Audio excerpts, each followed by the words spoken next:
फर्जी फर्जी सारे फर्जी, किस किस को निकाले और किस किस को ईमानदार कहें। गोविंद सिंह डोटासरा कल तक जब उनसे पूछा जा रहा था कि इसीलिए अब मुझे समझ में आया क्यों ऐसा हो रहा है कि जब जब गोविंद सिंह डोटासरा से पूछा जा रहा है कि सर आप बताइए ऐसा ही भर्ती रद्द हो गया, क्या बोलेंगे सर, क्या बोलेंगे, तो सर बोलने में संकोच करते हैं। अब मुझे समझ में आया क्योंकि आज सर बोल रहे हैं कि गलत हुआ ईमानदारों के साथ। आप कैसी सरकार है, 2 साल से क्या कर रही है ये सरकार? सबको फर्जी बता दिया, विकलांग वालों को फर्जी बता दिया, विकलांग कोटे से जो पास हुए ये एसआई भर्ती को फर्जी बता दिया। ईमानदारों के साथ क्या कर रहे हैं आप? गोविंद सिंह डोटासरा के शब्द हैं। तो इससे एक बात आज क्लियर हो गई है कि गोविंद सिंह डोटासरा सपोर्ट में है थोड़ा थोड़ा एसआई भर्ती को यथावत रखने के लिए। वो नहीं चाहते हैं कि रद्द हो और ईमानदारों के साथ गलत हो। ये बात तो अच्छी लगी आज कि भाजपा के साथ इस मामले में और इस मुद्दे पर तो दोनों आज एक हो गए हैं। कौन कौन? गोविंद सिंह डोटासरा जो हमेशा खिलाफत करते रहते हैं सरकार की, और भाजपा सरकार सत्ता पक्ष। तो एक बात क्लियर है। बाकी दूसरी बात जो ये विकलांगों के लिए बोल रहे हैं कि विकलांग कोटे से फर्जी टीचर निकल कर आए, फर्जी लोग निकल कर आए, आज आपको क्लियर कर देती हूँ। ये गलत सर्टिफिकेट्स बनाते हैं ये लोग, विकलांगों का सर्टिफिकेट बनवा लेते हैं और पास हो जाते हैं। अभी गोविंद सिंह डोटासरा तो उन पर दया करते हुए नजर आ रहे हैं, पर आपको हकीकत बताती हूँ, दया करनी नहीं चाहिए क्योंकि हकीकत में फर्जीवाड़ा उस समय हुआ है।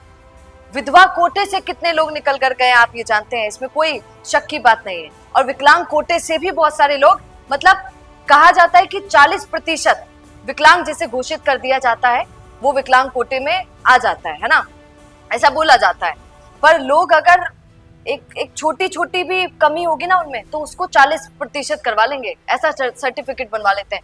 एक महिला तो ऐसी थी जिसको पकड़ा स्कूल में ही पढ़ाते हुए, और वो कौन से कोटे से, विकलांग कोटे से थी, और ऐसे कह के गई थी, सर्टिफिकेट ये था कि मैडम बोल नहीं सकती हैं, और मैडम तो बोल नहीं सकती थी और वहां पर एक्सप्लेन कर रही थी, बच्चों को परिभाषा बता रही थी, ज्ञान सिखा रही थी अपने ही मुख से। और तब अचानक आवाज कैसे आई मैडम के से?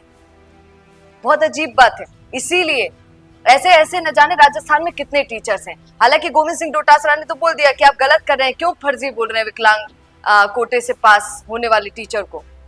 पर रियलिटी ये है कि राजस्थान में घोटाला हुआ है, अब आप माने या नहीं, पर कई लोग ऐसे निकल के आए। तो यहाँ गोविंद सिंह डोटासरा गलत हो सकते हैं, पर जो बात गोविंद सिंह डोटासरा ने आज एसआई भर्ती को यथावत रखने वाले बच्चों के लिए बोली, वो बड़ी बात बोली। और दूसरी बात आपको एक और क्लियर कर देती हूँ, एसआई भर्ती तो रद्द हो गया है ना, कोर्ट के अकॉर्डिंग। अभी तो डबल बेंच तक बात पहुंच गई, पर सरकार जो है, भाजपा जो है, उस पर इतना ज्यादा विश्वास लोगों का है जो पास आउट हो गए थे, जो ईमानदारी से पास आउट हुए हैं, वो लोगों का विश्वास इतना ज्यादा है कि अब उठ उठकर सारे बच्चे, सारे थानेदार जाकर भाजपा के पास जा रहे हैं, भाजपा के हर विधायक के पास जा रहे हैं। कोई अजमेर का है तो अजमेर के विधायक के पास जाएगा, कोई कहीं और का है तो कहीं और के पास जा रहा है। दौसा वाले में आपने देखा दौसा का वीडियो कैसे सामने आया।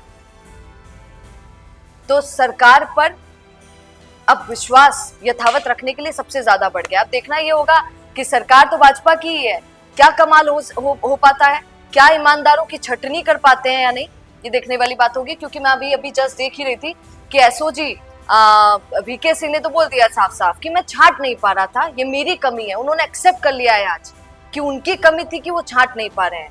बहुत अजीब बात है, क्योंकि आप दिल के डॉक्टर हैं और लोग आपके पास इसीलिए आ रहे हैं कि आप दिल का इलाज कर देंगे, पर आप कह रहे हैं अरे अरे ये तो मेरे समझ से बाहर है। अगर आप ऐसा कह दें तो बहुत हंसी वाली बातें लगती हैं। आपका क्या कहना है कमेंट जरूर कीजिएगा। बने रहिए द फैक्ट इंडिया के साथ, क्योंकि याद रखिए हम फैक्ट्स पर काम करते हैं भैया। नमस्कार।